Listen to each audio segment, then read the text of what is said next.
What's up, everybody? Hello, my name is Tanaka Tava, and I'm the host of Campus Cuts, an intergenerational multicultural show that interviews entrepreneurs, students, athletes, and all parts of the community members from all walks of life to chop it up in the virtual barbershop. And today I have a special guest. She is a beauty entrepreneur, an attorney, a writer, a podcast host, a Stanford alum, a UT alum, and a UTD alum, somebody that has been featured on Forbes, USA Today, and many more, and who is a force to be reckoned with. I have the pleasure to sit down and chop it up with Miss Emeka. How are you doing today? Hi, I'm doing well. Thanks so much for having me. How are you? I'm doing well. I'm doing well. I just want to say thank you so much for taking the time out of your busy schedule just to come on to Campus Cuts. It means a lot, and I'm super grateful for somebody of your stature and somebody who has continued to do great work to take the time to just share your message and share your story. Absolutely. I'm excited to be here. I'm excited you invited me to join. Yeah. So basically, a little background for anybody that is new, that's coming in live. Campus Cut started as a project when I was at Baylor University, part of the diversity and inclusion committee, where I had to decide to go out there and interview different people to be able to see what their take was on campus, understand different perspectives and views. And then after that, it has continued to grow into what it is today, a talk show where I've interviewed a bunch of people. And the whole purpose of it is to be able to hopefully bridge the gap between the young and the old and be able to hear and listen to people's perspectives and views on society, culture, and their story and what made them who they are today. So, yes. Yeah, that's it. So, I'm so sorry about that. Oh, but Mecca, I just want you to introduce yourself. Of course, I introduce you your name, but what's your name? What's your occupation? And then what do you do? Yeah, so I'm Emeka Anyanwu. I am an attorney. I'm also the owner of an online retail space that's dedicated to Black-owned beauty brands. That's where I dedicate most of my time practicing law and then also running that business. And then, like you mentioned, I also write for a local online magazine and have a podcast, So For Us podcast, with a close friend of mine. Um, and yeah, those are the main things that I do. Yeah. So you do a lot. I remember when you interviewed me, you said I did a lot, but no, you do a lot. I guess we both do. We both do. Yeah, absolutely. So, of course, usually this question, of course, we know what you do. You just said what you do, but primarily, I want to be sure to focus on who you are. So, who is Emeka? Who are you? What was the story that helped you be who you are today? Okay. So I'm a Texas girl. I grew up here, born in San Antonio, raised in Austin, Dallas last 10 years. I consider myself to be a learner. I love learning, hence I have spent years in school. You mentioned three of the institutions I graduated from, and continue to learn even outside of that. I enjoy helping people as well and helping organizations. So serving on various nonprofit boards as needed, helping friends and even just associates in the pursuit of their goals and dreams. I love being a part of that and helping people flesh out their own ideas or give them resources that can help them in achieving that. I love history, African American history, which is how a minor turned into a double major in undergrad to African American studies along with political science. Um, and I love creating opportunities to support the community, which is kind of the driver for me creating my business and looking to close the gap between our experiences as Black consumers in the beauty industry, as well as owners of Black beauty brands, and closing the gap between what those shopping experiences are like and also the shelf space that we have in some of the mainstream stores. Right. Right, right. That's a lot. That's a lot to go into, but specifically that last point of view, saying that being able to bridge the gap of the shopping experience and hopefully the shelf space. And of course, Mhm. me being a black male consumer, and when I think of you saying that, reminded me of Tristan Walker of Walker and Company and Bevel. Mhm. And so why do you feel like it's important for people like us that look like us who share the different stories to be able to obtain that shelf space in the beauty industry? Um, I think it's important because, well, for one thing, we spend quite a bit in the industry, and yet the product selection sometimes when you go into stores, they don't really meet our needs.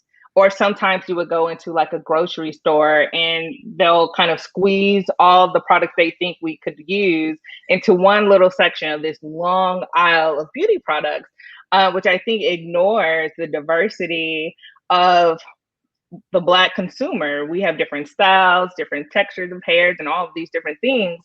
And then also when we are creating products and brands that work for us and many times works for other groups of people as well, I think the revenue that we put into the industry should be reflected back to us on the shelf, and we Mm, should have an equitable amount of shelf space for the people who are stepping up to say that I'm going to help to fill the gap within the product selection by creating products that work for us. yeah, yeah, yeah. That's really good. That's really good. And so, talk about it. What was the very first time? Of course, so you've been into the beauty industry, or you're having your business for the past 2 years, if I'm correct, right? Two, Um, three. Officially launched in 2019, so yeah. Yeah, Hmm. 2 years. Okay, so within that 2 years experience, I want you to talk about the very first time of you, like, making your own product. How was it? What was some of the highlights and the lowlights, and what was that feeling of satisfaction that you've had once you were able to start and your brand out, like saying yes? Yeah, so we don't, or Amek-kə, which is the name of the store, it's not an actual product. So I'm actually a retailer. So sort of Mhm. like the Walmart, the Ultas, the Sephoras.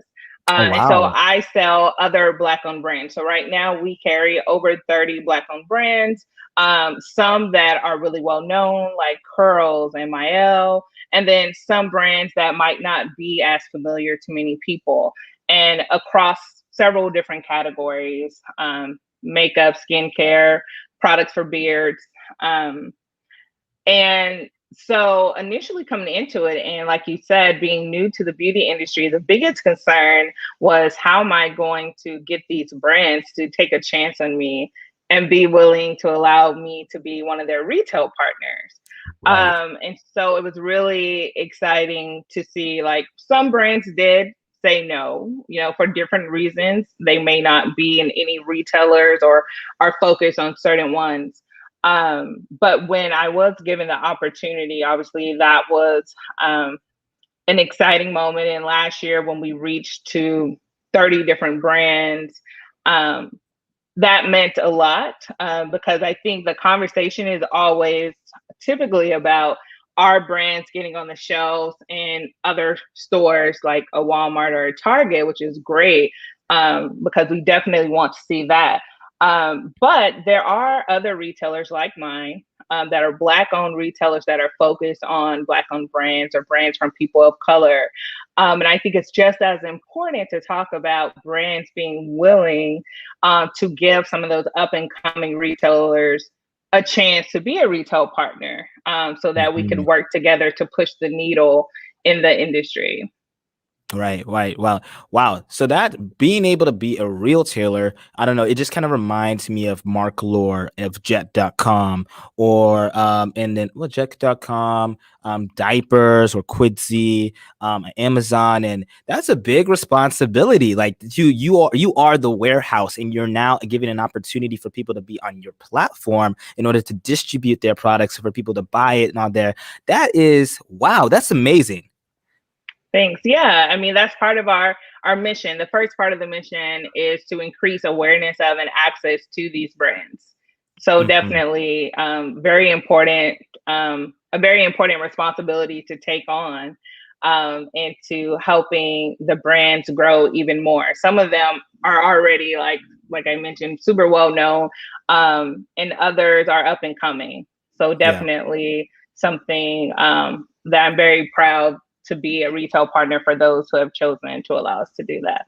Right. So what was the genesis of this? Like what's the backstory? Like what was the thing that said, you know what, I'm going to do this? And why did you decide to take that step? Yeah. So the backstory of how it came to mind was when I was in the MBA program. And around that time, a couple of things was happening. Rihanna dropped her makeup line, and it was very successful, and mainly because of the diversity of the shades it offered. And Right. like all the darker skin tone shades sold out pretty quickly. And when it first dropped, I don't think I ever had a chance to even go in a store and match to try to find my shade because it was always sold out. So seeing the success of that, and then seeing all these other makeup brands kind of step up now to also expand the shades offering, which meant to me that meant you always had the ability to do that. And to some extent, you would think they would know that there was a market for it, right? So Mhm. Fenty showed that there's a market for it. People want a variety of shades. They want to find something that actually works for their skin tone. And then Right. also around that time, I would see a lot of news celebrating various Black-owned brands, making it into retailers like Walmart's and Targets, which is great and to be applauded. But at the back of my mind, I also wondered, you know, part of the reason why we're so excited for these brands is because that's so rare. We don't see it Right. that often. And I also started to make a list of these Black-owned beauty brands, and the list became really big. And so I was like, so we know there's a market, right? We see that from Fenty. We know we're not getting the shelf space, which is why we're really excited when we finally, some of our brands make it onto their shelves. And there are a lot of brands out there, Black-owned beauty brands. So it's not that they don't exist, it's that we weren't giving, they weren't getting the opportunities to be on those shelves, which also Mhm. meant many of us weren't, as consumers, weren't being given the opportunity to know these brands existed and to shop them, right? Because you would have to find them on their individual websites, and then Right. remember to go back as opposed to seeing them in one place when you're shopping already. Right. And so that's where the idea came from. And then at the end of 2018, I did a pitch competition, a local one here in Dallas with the National Black MBA Association. Um, and I kind of did it just to kind of figure out, is this a good idea? And really just looking for the feedback from the judges. And to my surprise, I actually ended up winning.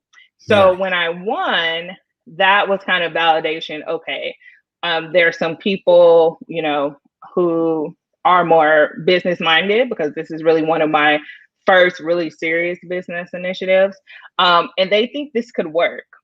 Right. And they see that there may be other people who would want to see this. And so that was kind of the final validation I needed to go ahead and continue to move forward. And so over the next few months after that, I started reaching out to the different brands I wanted to carry to build up my virtual shelf space for launching.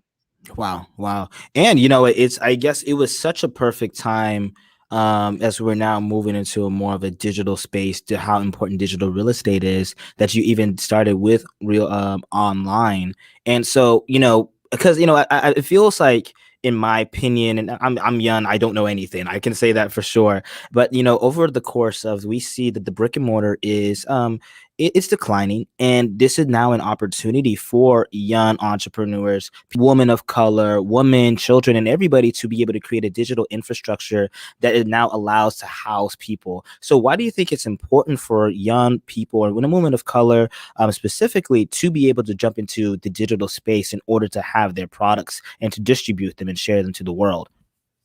Yeah, because I think you make a good point. There definitely is an increasing amount of people who are willing and interested in doing their shopping online. That continues to grow. Um, and with that, you see other types of resources are growing. So you're finding platforms like Shopify and BigCommerce that are making it really easy for you to make some pretty nice websites and do your e-commerce sites. And you're seeing third-party distributors online that are giving you access to different brands you can carry if you're deciding to go the retail route. And so I think that matches up well with what I think is important, which is for everyone. Entrepreneurship is not for everyone, but I do think it's important and worthwhile for everyone to at least consider and think about whether it is something that they would be interested in doing.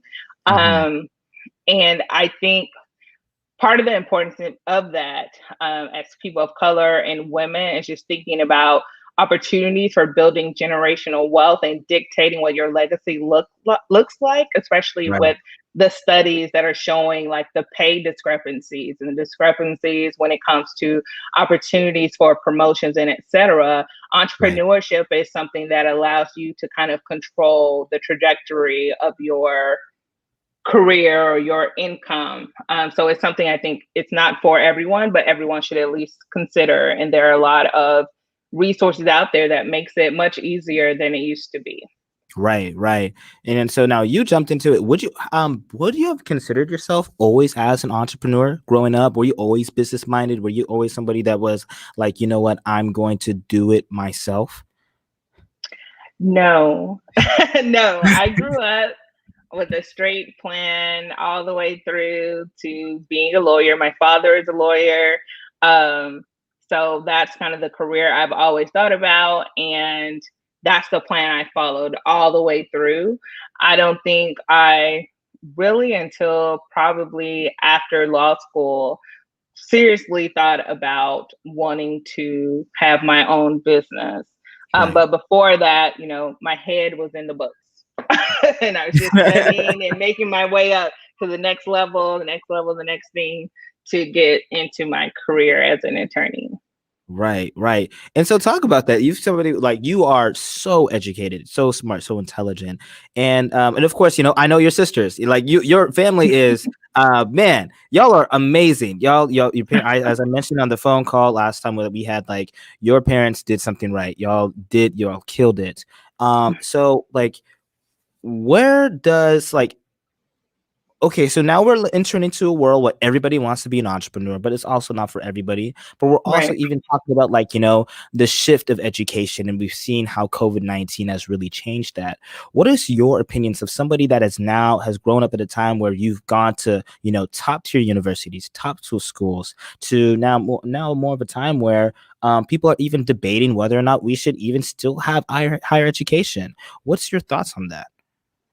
I think that it's really important to make decisions that aren't just based necessarily on the name of the school, but think about if you know what you want to do with your life and make your best decisions based on that. So for some people, it may not require higher education. For some people, you might take advantage of that opportunity and you go to the school and you might want to explore other majors, other courses, other areas of interest. I think you have to make the decision that's right for you. And I know when I was going to school, it was kind of like student loan debt is good debt and just take it out and go to school. And that's the thing. And I would say I was found that with a lot of my peers, you know, your degree doesn't guarantee a job, we learned, and it doesn't guarantee you a certain income. And a lot of us have a lot of student loan debt, and we're going to have it for a while, likely. And some of us are questioning kind of if it's worth it. So I think it's really important to do what makes sense for you and what you want out of life. And for some of us, that's going to school or you love school. It's going to graduate school. Yeah, that's kind of hard. And I think it's still kind of playing out because I can see both sides to it. I do not regret going to any of the schools that I went to. But even the year I graduated from law school, it was like a completely different job economy for lawyers, and things that used to be a given about how you would get your first job, it wasn't Yeah. happening anymore, and it was Right. changing. Um, so yeah. Yeah. So go. Yeah, yeah, and that was during, if I'm not mistaken, 2008, like the Wall Street crisis, right? Or like you were entering the market where things were Yeah, it was like, around that time. yeah, Hmm. yeah, and man, like so, I've really so you of course you're a millennial, and I was reading a report about how millennials now have less wealth than their parents, the baby boomers have, and when I was Hmm. reading that report yesterday, it kind of broke my heart and I got scared. I know, like, I had a friend that said, bro, you're not a millennial, but like, I know I'm not a millennial, but 4% compared to 23, 24, 25% at ages like, in the 30, like mid, early, like late 20s, early 30s. And that was so like, striking. And I'm like, oh, wow. I don't know. So you as in this generation, being a millennial, now growing older and experiencing more life and, in the workforce and everything like that. How is that for you? I mean, of course, you're so successful, but Um, I mean, I think that's really true. But I have been seeing, at least with some of my peers, is a growth in financial literacy. And that may come from the fact that we have to manage our resources a bit better. But I think that's helping some of us. I think many of us probably took out, more student loans than maybe we needed as a college student, and now we probably regret that a little bit because now we're having to pay that back. So it's definitely probably a different experience than the previous generations, with the job opportunities, with the amount of student loan debts. And then also, we're kind of making different life choices in some ways, even like when we're starting families, right, and when do we consider ourselves financially stable enough to start a family. We kind of make those decisions kind of differently. Some of us are choosing not to more often, and I'm sure, and to some extent, finances plays a role in that too. um, so yeah, it's different, but I think, you know everyone, I think most of us would be okay. I don't know. I mean, yeah. that's a hard question. It is a hard So question. Yeah. Hey, I ask hard questions because these are some of the questions I was even thinking in my own head. I'm like, oh my gosh, what the heck? and I think we're still figuring it out too, and it's still playing out. Right, So yeah. right. True. It's true. Very, very true. Now I want to take a different pivot, and talk about more of your content creation, your creative side. Um, Now, my first question for you is: have you always thought that you were a creative person growing up? I know, because typically African parents say doctor, lawyer, engineer. That's it. And sometimes when they think creativity, they're like, arts, that's rubbish, right? So when did you first tap into that creative spirit in your life, and now that has led you to your career as a content creator, a podcast host, and as a writer? Um, yeah, I think that it's always kind of been there. Like when I was little and even as a teenager, I would randomly, write stories. Just there's something to do. Um, and taking art courses and things like that growing up, but I don't think I really tapped into it until after law school because, kind of like I said before, for the most part, my head was in the books, and I was Right. just focused on schoolwork. And then after law school, I kind of had the opportunity to kind of explore some other things of interest to me, and explore ways to share those interests and those passions with others. Um, So like the content that I create around Black films and television, kind of just building awareness about what's out there and what's coming and reviews and things of that nature, or my podcast where we talk about trending topics but centered on the Black woman's experience. Um, but again, I guess that kind of just goes with what types of opportunities are available and out there for you, like podcasts, which are now more popular and actually more accessible for anyone to kind of, if they want to, if you really want to, you could try to start your own podcast. So those types of things weren't necessarily as available growing up. So that definitely plays a role into me pursuing some of my different passions and interests and sharing it with others. That's good. That's good. And, of course, there's the same content is king.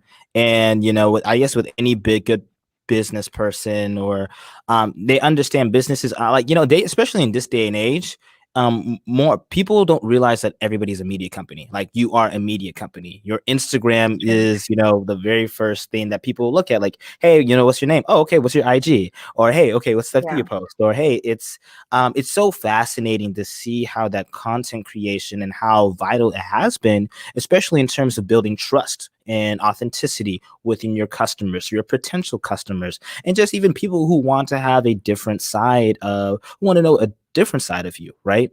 And so my next question for you is what was one of the top films that has changed your perception that you really, really love and that has impacted you today?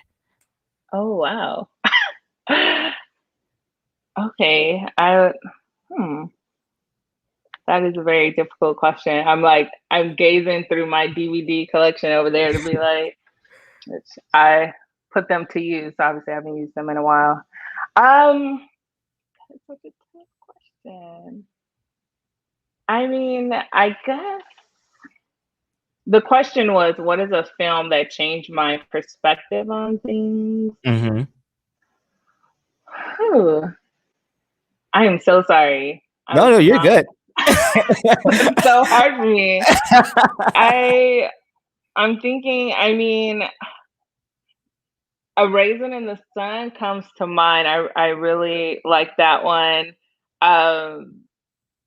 And kind of this idea, actually, I guess it kind of relates to entrepreneurship, right? He wanted to start his own business and wanting to pursue this dream, but also balancing that with what it means for the rest of the family, or in his case, maybe not doing a good job of taking that into consideration.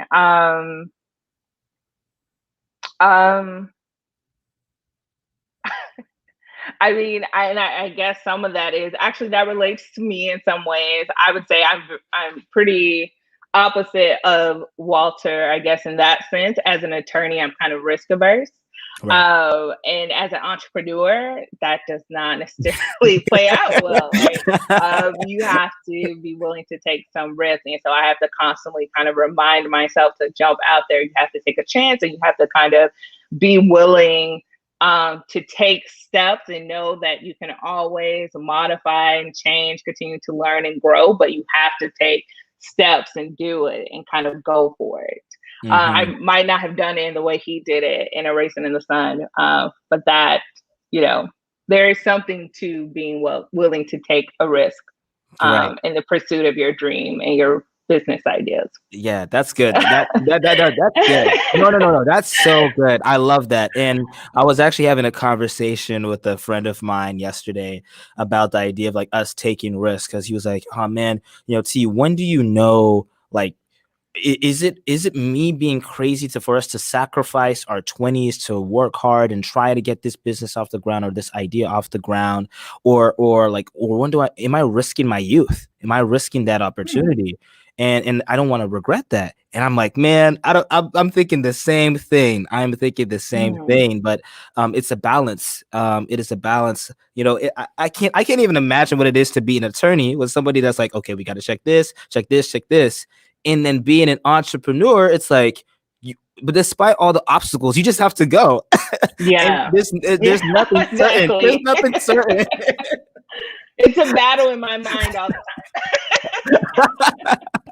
Oh my gosh, it's so tough and it's scary. I really tell everybody, as you said, like it's not for everyone. Everyone thinks it's so cool and whatever. And I mean, again, I would not even go to myself to say that I am an entrepreneur because I'm like the weight of that title is it's a lot. It is a lot. And so for me, my question for you is how do you take on what does it feel like to that responsibility or make sure that you take the pressure off of yourself because I really feel like for high performing people and successful people people don't realize that hey there is a lot of stress and what are some of the ways that you combat that or try to make sure that you're taking care of yourself those self-care tips for anybody that is listening to this who is an entrepreneur who's somebody that is active and growing and working towards something greater. So some of the things that I think help with that, because you are completely correct, it is very stressful, or it can be very stressful as an entrepreneur. There are ups and downs and challenges that you face, and it is important to make self-care a priority. Definitely prayer and talking to God and just reminding yourself that he's with you and he had this plan laid out for you, and also that you don't necessarily know what that plan is. So sometimes when things go off, you got to accept that and know that he's going to work it out for your good, and just keep moving. And also rest. I think some people think that as an entrepreneur you should be going 24/7. And I don't think, I don't believe that what God has for you requires you to not take care of yourself and requires you to not sleep. Um, and so you should get rest and you should take care of yourself. That is a part of taking care of yourself. Um, and also having a good support circle, your family and friends. And I would say, as an entrepreneur or a business owner, that doesn't necessarily mean that you'll be able to have conversations with them about your business, only because some people, they don't have an entrepreneurial mindset. And so sometimes if you try to take those concerns or what's weighing you down business related to them, their response in some ways may be discouraging for you. Right. And that's because they just, how can you expect someone who has decided that entrepreneurship isn't right for their lives to kind of guide you in decisions that's leaning towards entrepreneurship, right? Right. Um, so you might not necessarily take specifics about your business or what's going on with them all the time, but you can still, spend time with them and, have a laugh, relax, take time to really have a work-life balance. Even though you're a Mhm. business owner and it feels like this needs to be your all the time, you need to have a balance. That's good. That's so good. And so, do you think work-life balance exists? I think it can. I think that it's up to the individual. I think it's possible. It's about how you prioritize things. It's about your time management and your choices. And part of that choice is where you work, right? So for those who aren't entrepreneurs, sometimes you'll work somewhere where the people don't believe in work-life balance. And if Right. you want that work-life balance, that might be a hard decision for you to either, stand your ground in that and be like, I'm getting my work done. I'm getting my work done well, but I also need to have time to do other things in my life. Or in some cases, that's not acceptable anyway. And you have to decide what you value more. And if you value your work-life balance, then you may look at other places of employment. So I think it's Mhm. possible. You just have to make a choice to prioritize it or not. Right. Right. That's good. That's really good. Because I'm thinking now that, of course, COVID-19 has changed a lot in terms of what the future of work is going to look like. More remote work, people now having more autonomy and flexibility. And now, you got all these big companies, especially in tech, and that, hey, now you got to come back. And then people are like, no. Yes. That Oh conversation, man. I was in a conversation about that earlier with a board meeting for an organization, and we were kind of filling out when we should start doing in-person events again. And one of the things we asked was, well, whose offices are making them come back? And a lot of people, people are heading back Mhm. to the office. So yeah. Mm. Do you think people coming to the office is a good thing? Um, or do you think that there should be at least a hybrid model that should exist? I mean, I think it really depends on what you do, right? We talk about working from home, but there's a group of us. And think about the people who work in the grocery stores and the people who work in the medical field who did never had the opportunity to work from home, right? For some of those roles. So it depends on what you do, what your role is. Some roles are not going to afford you that opportunity. For the roles that you can do it from home. This year and last year, we probably learned that you can actually be productive from home, right? When before that, I've been in situations where there are some people who have asked for it, and the assumption is that just wouldn't work. Well, 2020 and 2021 kind of gave everyone an opportunity to show if it works or not for their position. And if it does, I guess if a company is interested in the well-being of their employees and the retention of their employees, and their employees want to kind of have a mix of both, then it would probably be wise for an employer to at least consider creating a schedule that allows more flexibility in that respect. That's awesome. That's fantastic. That's fantastic. Well, I am respectful of your time, and I just want to say, Emeka, I'm super grateful that you have taken the time out to be able to chop it up. But now these are my last couple questions that I usually ask my guests. These are more of the impact slash legacy questions, the bigger questions. So my first question would be, what would you tell 18-year-old Emeka? 18-year-old Emeka who um, was going by Emeka. So my maternal side of the family is American, so my American side pronounces it Emeka.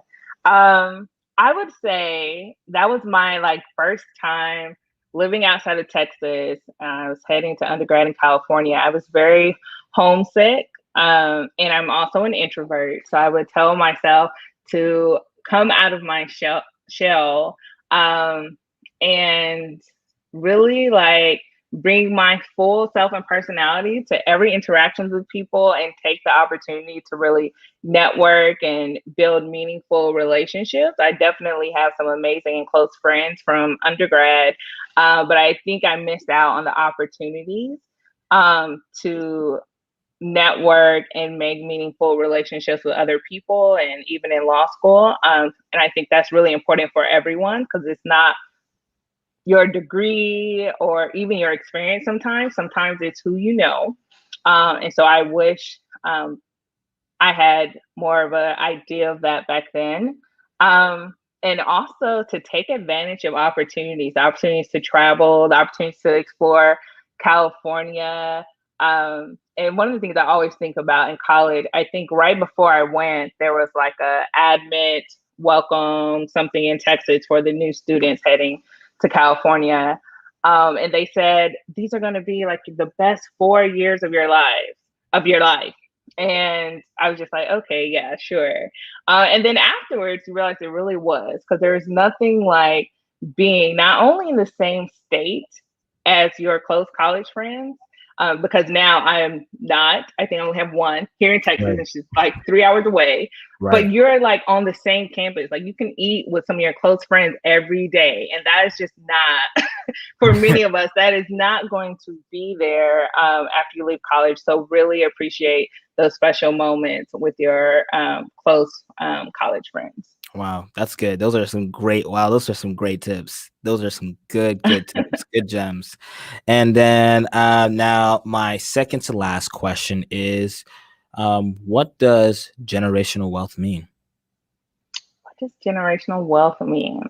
Um, What to you specifically? yeah, to me, because Yeah. the attorney in me wants to be like, let me go and you say find the exact definition. But to me, when I think about generational wealth and why it's important to me, I'm thinking about certainly building up enough wealth and resources to not just support myself, but some of my other family members as well, and be a greater resource for them. And then also with the generational aspect, building up resources, opportunities, and wealth that will be able to last for additional generations of our family, and also provide opportunities and resources for them to continue to build their own wealth and the wealth of their children and their children.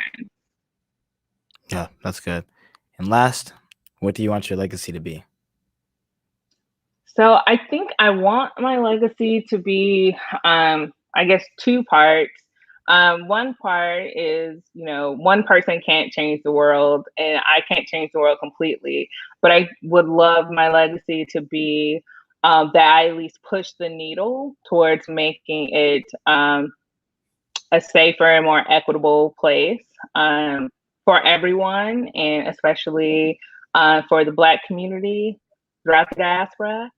And also, I would love for my personal legacy to be that I've helped other people individually in the pursuit of their own dreams, whether it's careers, personal, or business. And it was a true resource to them that helped them to really lean into that and to succeed and excel and reach their full potential. That's incredible. That's incredible. Wow. And well, this is the last segment of the show. It's called the Speak Life segment. It's my favorite segment of the show where I get an opportunity to speak life and encourage my guest. So here it goes. Emeka, I just want to say thank you so much for the leader, who you are and who God has created you to be. Again, I am a big fan of your family, and I'm a big fan of all that you and your whole tribe has produced. And like, not just in terms of your accomplishment, but like just the genuine, authentic personalities and the way that all y'all move together in such a great way. And so, of course, from your accomplishments, Forbes, hello, and also for you just to continue to be honest and authentic in both, having the educational academic background, and as well as for people of your self-interest and that, self-education to continue to uplift not only yourself, but the people around you. And it is so evident in the way that you present yourself, the way that you speak, in the way that you always want to continue to highlight the individuals around you, and that have that servant mindset, of course, has already taken you so much so far, and it's only going to continue to take you further. So as a young buck, as a young person, I look up to you, and I'm grateful for your guidance in all that you provide, and all the people that you've inspired, and all the people that you will continue to inspire. So I want to continue to encourage you and to say thank you so much for all that you've done, that you're doing, and that you will do. And I'm super grateful for your time and for blessing me with this opportunity to interview you. So I'm grateful. Thank you. Thank you so much. Thank you. I appreciate all of that. Thank you. Yeah. So as we close up the show, where can the people find you? You can find me on LinkedIn, Instagram, the usual places. It's all Emeka Anyanwu. Alrighty. And our website is ame-ke.com. Alrighty, you heard it there first. Thank you so much. Everybody have a great rest of your day. Peace. Thanks.